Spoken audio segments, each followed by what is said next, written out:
अगर बहू अच्छी हो तो बेटे की ज़रूरत नहीं। छोटा बेटा बहू कई दिनों से मुझे मुंबई आने कह रहे थे, लेकिन इनके जाने के बाद मेरी सहेलियों ने मुझे बताया था कि गांव का घर तेरा अपना है, इसे छोड़कर मत जाना। वैसे भी छोटी बहू तेज तर्रार है, उसे तेरी नहीं पटेगी। इसलिए उनके पास जाने से मेरी हिम्मत नहीं हो रही थी। ऐसा नहीं था कि यहाँ गांव के बड़ी बेटा बहू मुझे बहुत प्यार से रखते थे। वास्तव में बड़ी बहू तो कभी सीधे मुंह बात भी नहीं करती थी। घर में उसके अलावा मेरा काम करने वाला कोई और नहीं होने की मजबूरन मुंह फुलाकर ही वो मेरा काम करती। फिर भी मैं सोचती कि चाहे मुंह फुलाकर ही सही मेरा काम कर देती तो है। इतना ही काफ़ी है। मन में समाधान तो करना ही होगा। ये घर मेरा है, इसलिए मैं अधिकार से इस घर में रह सकती हूँ। यही सब सोचकर मैं मुंबई जाने से कतरा रही थी। पिछले कुछ दिनों से छोटे बेटा बहू को ज़्यादा ही फोर्स कर रहे थे, इसलिए मैं उनके पास मुंबई आ गई। घर में आने के बाद जब मैं बाथरूम गई तो बाथरूम में वेस्टर्न स्टाइल की लाइटिंग सीट देखकर मुझसे आश्चर्य हुआ, क्योंकि जब फ्लैट बन रहा था तब मैंने ही जिद करने इंडियन स्टाइल की लाइटिंग सीट लगवाई थी। तब मुझे वेस्टर्न पैटर्न बिल्कुल नहीं सहाता था, लेकिन अब घुटनों के ऑपरेशन के बाद तेज तर्रार बहू ने मेरी सुविधा का इतना ख्याल रखा, यह देखकर सुखद एहसास हुआ। दूसरे दिन शाम की चाय के बाद सब लोग हॉल में बैठे थे तो शिल्पा छोटी बहू ने कहा, मम्मी जी चलिए हम सब मॉल में घूमने चलते हैं। आप तैयार हो जाइए। मैं क्या करूँगी मॉल जाकर, जो हम सब करेंगे वो आप भी करना। नहीं बेटा, मैं घर में ही ठीक हूँ, तुम सब लोग जाओ। आखिर आप हमारे साथ मॉल में क्यों नहीं आना चाहती? शिल्पा, यदि मम्मी नहीं आना चाहती तो रहने दो ना, बेटे ने कहा। आप रहने दीजिए जी, आपको किसने कहा हम दोनों के बीच में बोलने को? बेटा मुंह बनाकर चला गया। शिल्पा ने फिर कहा, प्लीज मम्मी जी चलिए ना। देख बेटा, 75 साल की उम्र में मैं जल्दी जल्दी चल भी नहीं पाती हूँ। तुम में से किसी को मेरा हाथ पकड़ना पड़ेगा। मेरी वजह से तुम लोगों को भी धीरे धीरे चलना पड़ेगा। ऐसे में बिना वजह तुम सबका मजा भी किरकिरा हो जाएगा।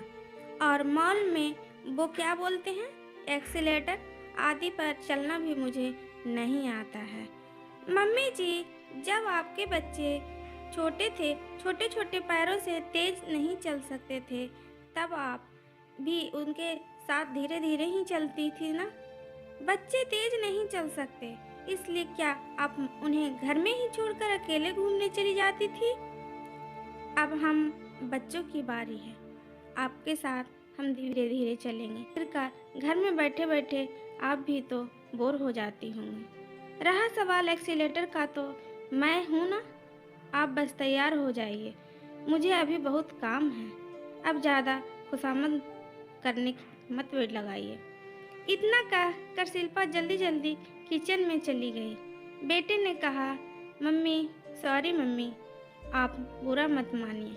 क्या करूं, शिल्पा स्वभाव में थोड़ी तेज ही है। आजकल तो उसकी जुबान कुछ ज़्यादा ही कड़वी हो गई है।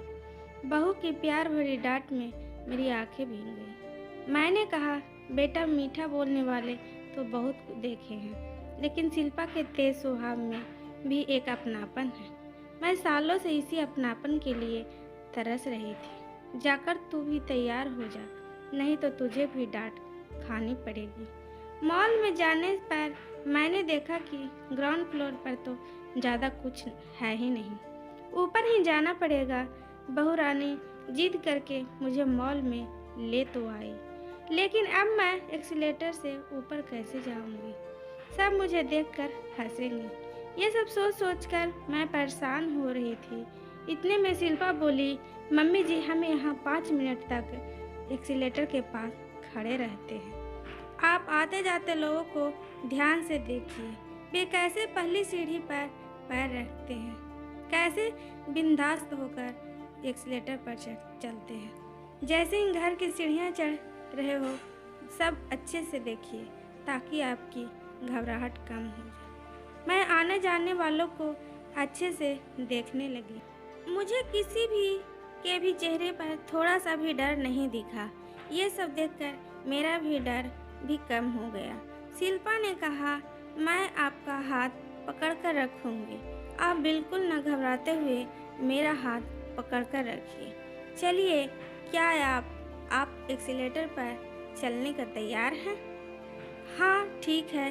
ऐसा कहकर मैंने शिल्पा का हाथ कसकर पकड़ लिया। उस वक्त मुझे ऐसा लगा जैसे मैं एक बच्ची हूँ और वो मेरी माँ, जो अपने बच्चे का हाथ पकड़कर उसे एक्सीलेटर पर चलना सिखा रही है। जैसे ही हमने पहली सीढ़ी पर पैर रखा, मेरा बैलेंस थोड़ा सा बिगड़ गया, लेकिन शिल्पा का हाथ पकड़े हुए होने से जल्दी ही संभल गई। मैं कुछ सोचती उसके पहले ही हम लोग ऊपर पहुंच गए। जब भी मैं पिक्चरों में एक्सीलेटर देखती, तब हमेशा सोचती थी कि काश क्या मैं भी इसे कभी ऐसा सीढ़ियाँ चढ़ पाऊंगी। मुझे बुढ़िया को कौन ले जाएगा, मॉल आदि में मेरे साथ धीरे धीरे कौन चलेगा। आज मेरी तेज तरार बहू ने मेरा सपना पूरा कर दिया। मैं मन ही मन ईश्वर से प्रार्थना करने लगी कि काश ऐसी बहू तेज तरार ईश्वर सबको दे। प्यारे दोस्तों, यह स्टोरी कैसी लगी? अगर अच्छी लगी तो लाइक करें, शेयर करें और सब्सक्राइब करें। Bye bye friends.